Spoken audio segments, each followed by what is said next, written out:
Aujourd'hui, en direct de Baie-Comeau, suite à une conférence avec des employés municipaux, et on a eu une discussion intéressante au niveau de la stabilité d'emploi qui est recherchée chez les nouvelles générations. C'est tout le temps quelque chose qui surprend les gens quand on regarde les résultats du test Enviable, puis qu'on regarde la stabilité d'emploi qui arrive au 4e rang sur les attentes pour un travail satisfaisant chez les jeunes.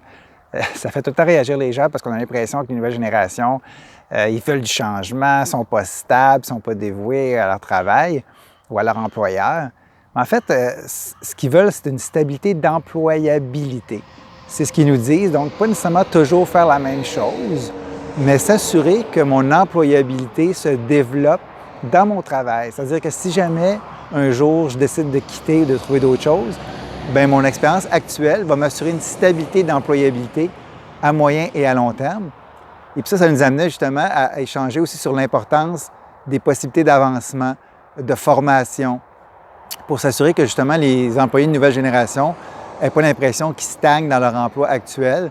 Puis possibilité d'avancement, ça peut être simplement de travailler sur des projets différents, un projet spécial en parallèle d'une tâche actuelle. Ça ne veut pas nécessairement dire progression hiérarchique. Mais je trouve ça important de garder ça en tête que quand on veut mobiliser les employés de nouvelle génération, de se concentrer sur l'aspect stabilité d'employabilité, donc s'assurer que nos jeunes continuent de développer leurs compétences, leurs aptitudes pour pouvoir finalement avoir l'impression qu'ils grandissent. Et de cette façon-là, on va s'assurer aussi de les garder le plus longtemps possible chez nous.